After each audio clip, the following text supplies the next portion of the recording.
আসসালামু আলাইকুম রহমতুল্লাহি ওবরাকাতুহু।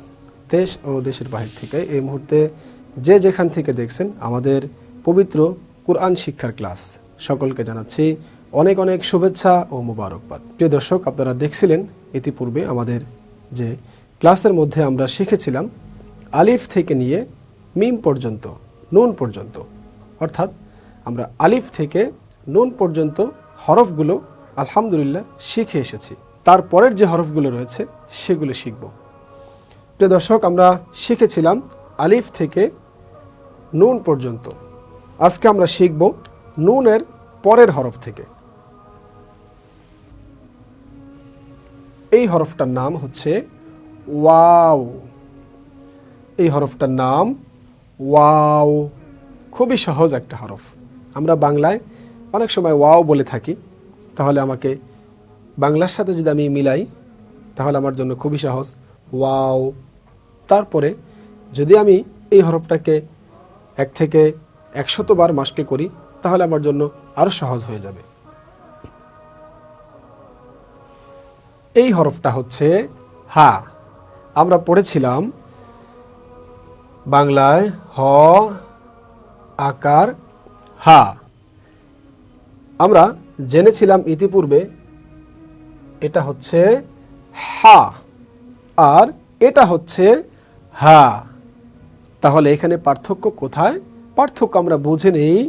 এই হরফটা বাংলায় হ আকার হা হয়, তাহলে এটা কিন্তু হ আকার হা হবে না। কতটুকু পার্থক্য?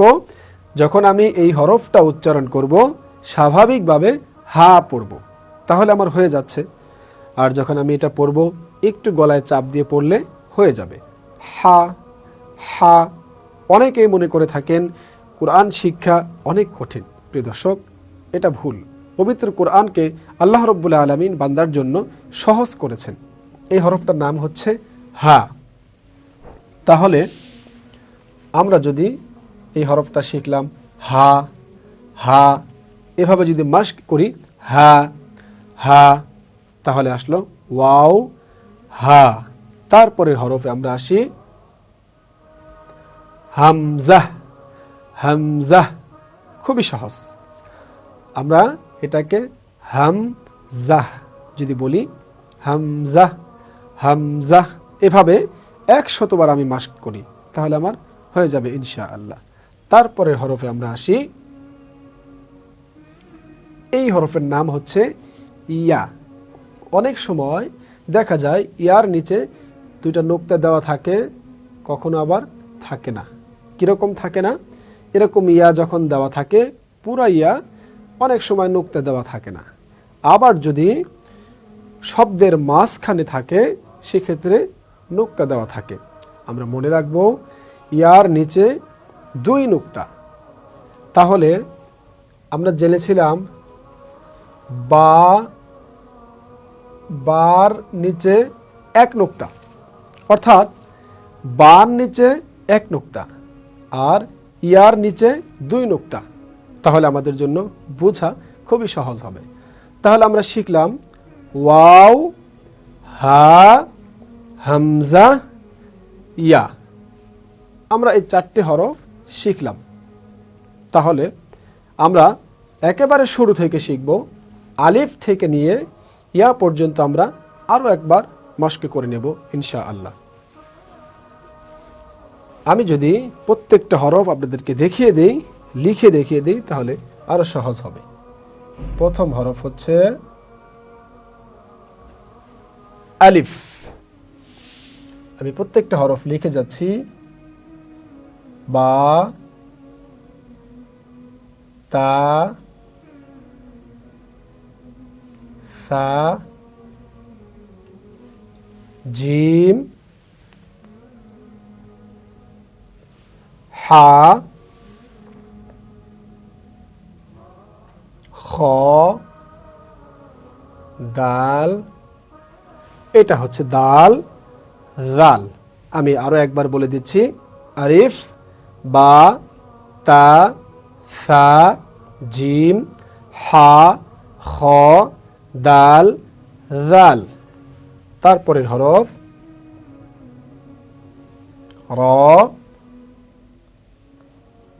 জা, সিন, শিন, صاد ضاد ط ظ عين غين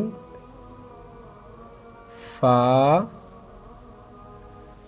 قاف আমি প্রত্যেকটা হরফ লিখছি কাফ লাম মিম নুন ওয়াও হা হামজা ইয়া। এবার প্রত্যেকটা হরফ আপনাদেরকে আমি আরো ভালোভাবে বুঝিয়ে দিচ্ছি। দেখুন, সর্বপ্রথম হরফ আলিফ। আমরা সকলেই বলি আলিফ। বা, তা, সা, জিম, হা, খ, দাল, জাল, র, জা, সিন, শিন, صاد ضاد ط ظ আইন গইন ফা। মনে রাখবো ফা উপরের দুই দাঁতের উপরের দুই দাঁত নিচের ঠোঁটের মাঝখানে লাগবে। ফা, কফ, কাফ, এই তিনটা হরফ ঠিক একই রকম ভাবে উচ্চারণ হবে, একই মাখরাজ থেকে।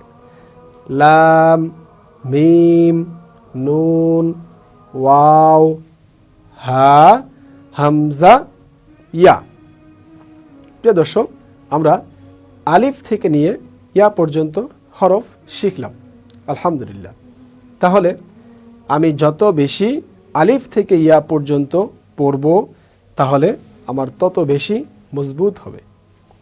আলিফ থেকে ইয়া পর্যন্ত এই 29টা হরফ যদি আমি খুবই ভালোভাবে শিখতে পারি, তাহলে সামনের দিকে আগানো আমার জন্য খুবই সহজ। তাহলে আলিফ থেকে ইয়া পর্যন্ত আমরা শিখলাম। এখন আমরা কিভাবে হরকত দিব, কিভাবে জবর, জের এবং পেশ লিখব, সেই বিষয়ের দিকে আমরা যাব ইনশাআল্লাহ। আজকে আমরা আপনাদেরকে আরও একটু দেখাবো যে হরফের উপরে কিভাবে হরকত দিতে হয়, হরকত কাকে বলে। এই হরকতটা চেনার জন্য আমরা আপনাদের জন্য সহজ করে দিচ্ছি।